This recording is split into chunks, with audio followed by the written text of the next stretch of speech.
Hello दोस्तों, आपका हमारे यूट्यूब चैनल में एक बार फिर से स्वागत है। तो दोस्तों, हम लोग एक आज नया संस्कार पढ़ेंगे जो वैदिक काल में इसकी चर्चा हुई है।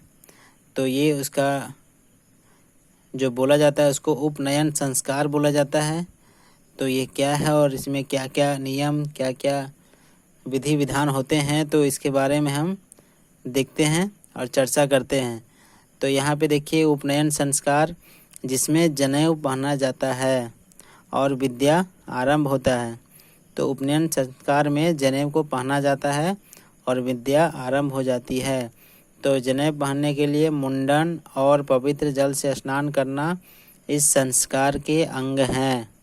मतलब इसको पहनने से पहले मुंडन और पवित्र जल से स्नान किया जाता है, उसके बाद पहना जाता है। तो जनेऊ देखिए क्या है। सूत से बना वह पवित्र धागा जिसे यज्ञोपवीतधारी व्यक्ति बाएं कंधे के ऊपर तथा दाएं भुजा के नीचे पहनता है।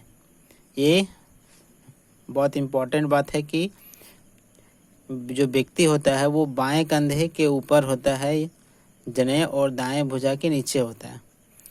यज्ञोपवीत एक विशिष्ट सूत्र को विशेष विधि से ग्रंथित करके बनाया जाता है। एक उसमें विशेष विधि होता है, उसके द्वारा ही इसको बनाया जाता है। वो एक आम या फिर साधारण नहीं होता है। इसमें 7 ग्रंथियां लगाई जाती है। ब्राह्मणों के यज्ञोपवीत में ब्राह्मण ग्रंथि होती है, यानी ब्रह्म ग्रंथि होती है। 3 सूत्र वाले इस यज्ञोपवीत को गुरु दीक्षा के बाद हमेशा धारण किया जाता है।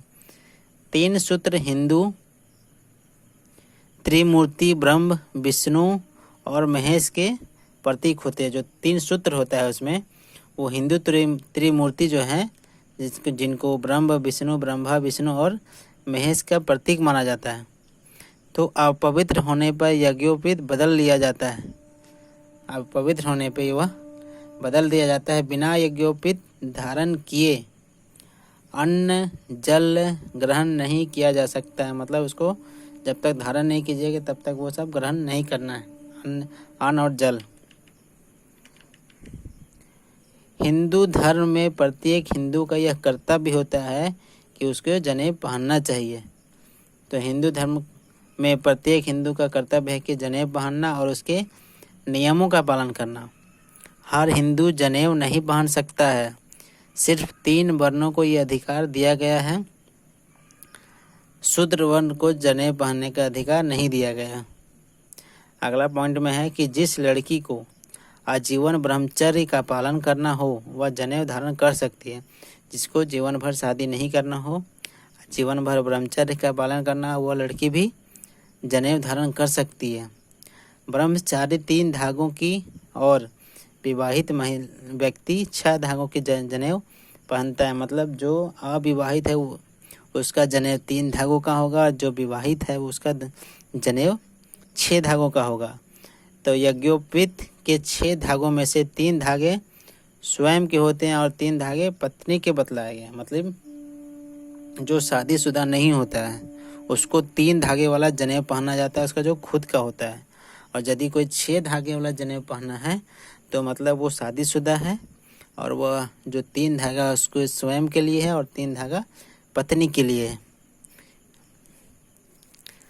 अगला पॉइंट में है कि जनेऊ देखते हैं। जनेऊ में एक एक तार में 3-3 तार होते हैं। तो कुल तारों की संख्या 9 होती है। मतलब एक में तो 3 हो रहे हैं तो 3 में 9 होंगे। इनमें एक मुख के लिए होता है, 2 नासिका के लिए होता है, 2 आँख के लिए होता है, 2 कान के लिए होता है और 2 मल मूत्र के लिए होता है। और सब मिला के कितना होता है? टोटल 9। इनका मतलब है कि हम मुख से अच्छा बोलें और खाएं, आँखों से अच्छा देखें और कानों से अच्छा सुनें।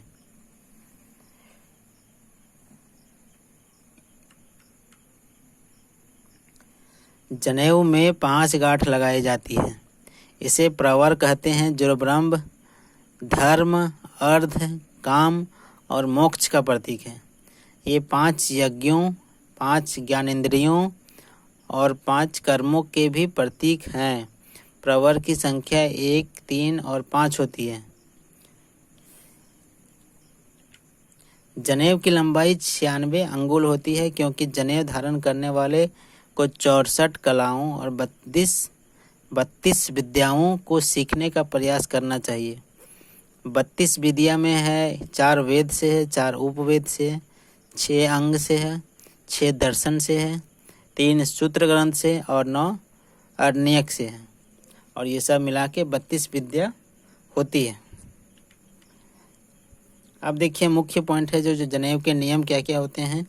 जो पहनते हैं उसको इस नियम का पालन करना पड़ता है। तो क्या है नियम?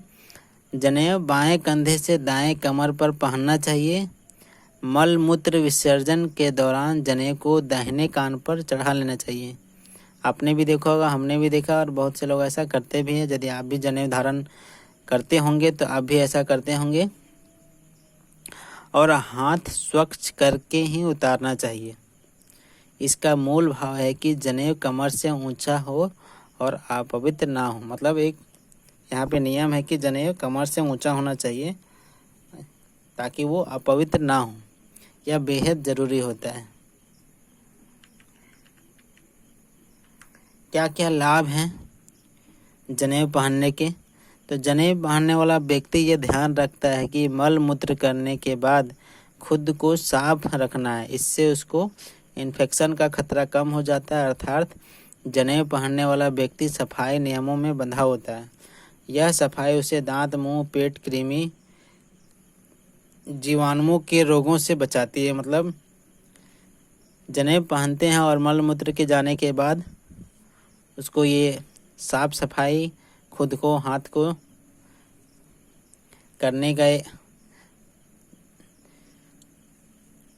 करने के लिए ज़रूरी मानते हैं या उसको आवश्यक मानते हैं। हाथ को साफ करना, फिर जनेऊ का नियम का पालन करना।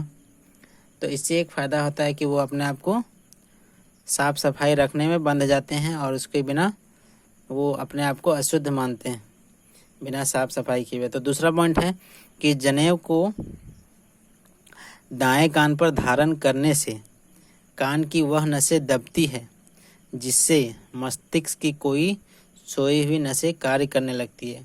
मतलब जनेऊ को जब दाएं कान में धारण करते हैं तो वहाँ पे जो कान की नस होती है वो दबती है, और जिससे कि क्या होता है कि जो मस्तिष्क में कोई नस जो दबा हुआ था या सोया हुआ रहता है वो पुनः एक्टिव हो जाती है।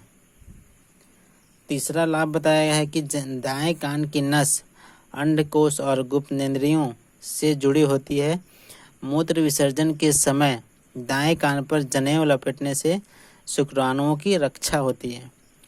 4 नंबर में दिया है कि कान में जनेऊ लपेटने से मनुष्य में सूर्य नाड़ी का जागरण होता है। और 5 नंबर में दिया है कि कान पर जनेऊ लपेटने से पेट संबंधी रोग एवं रक्तचाप यानी कि ब्लड प्रेशर की समस्या से भी बचाव होता है। अगला है कि बार बार बुरे स्वप्न आने की स्थिति में जनेऊ धारण करने से ऐसे स्वप्न नहीं आते हैं।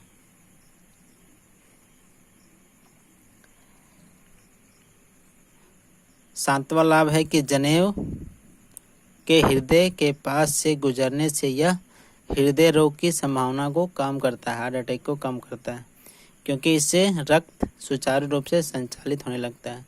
तो जनेऊ पहनने के इतने नियम हैं तो पहनना चाहिए। जनेऊ संस्कार के क्या महत्व हैं? जनेऊ यानी दूसरा जन्म। पहला जन्म माना जाता है कि माता के गर्भ से, और दूसरा जन्म होता है धर्म के प्रवेश से, और जो धर्म में प्रवेश है वो जनेऊ पहनने से ही माना जाता है। तो दूसरा पॉइंट है जनेऊ धारण करने से पूर्व जन्मों के बुरे कर्म नष्ट हो जाते हैं। जब आप जनेऊ धारण करते हैं तो उसके पूर्व जितना भी बुरे कर्म हैं वो नष्ट हो जाते हैं पहले के। जनेऊ धारण करने से आयु, बल और बुद्धि में वृद्धि होती है। तो आयु बढ़ती है, बुद्धि बढ़ती है और आपकी ताकत में भी वृद्धि होती है। जनेऊ ग्रहण करने से शुद्ध चरित्र और जप तप व्रत की प्रेरणा मिलती है। जनेऊ से नैतिकता एवं मानवता के पुण्य कर्तव्यों को पूर्ण करने का आत्मबल या साहस मिलता है। जनेऊ के 3 धागे माता पिता की सेवा तथा गुरु भक्ति का कर्तव्य बोध कराता है कि 3 धागे माता पिता की सेवा और गुरु की सेवा या गुरु की भक्ति का कर्तव्य का बोध कराता है। जनेऊ के 3 धागों में 9 लड़ होती है और फल स्वरूप जनेऊ पहनने से 9 ग्रह प्रसन्न होते हैं, मतलब 9 ग्रह आपसे प्रसन्न रहते हैं और आप पे कोई मुसीबत या संकट नहीं आती है। तो जनेऊ क्यों पहना जाता है, जनेऊ क्या है, इसमें क्या नियम होते हैं, क्या लाभ होते हैं, क्या महत्व होते हैं, तो इसके बारे में हमने जाना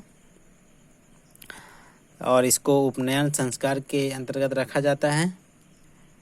तो दोस्तों आपने देख लिया, वीडियो अच्छी लग रही हो तो आप दोस्तों के साथ शेयर कर सकते हैं, सब्सक्राइब कर सकते हैं, लाइक कर सकते हैं और जब सब्सक्राइब शेयर लाइक कर सकते हैं तो बेल आइकन को भी दबाना ना भूलें ताकि आपको इस तरह का पढ़ाई से संबंधित या फिर और न्यू वैकेंसी से अपडेट आपको यहाँ से मिलती रहे और सबसे पहले आपके दिमाग तक पहुँच जाए। तो आज के लिए दोस्तों इतना ही है, उसके बाद चलेंगे अगले दिन अगले टॉपिक पर। तब तक के लिए धन्यवाद, पढ़ते रहिए और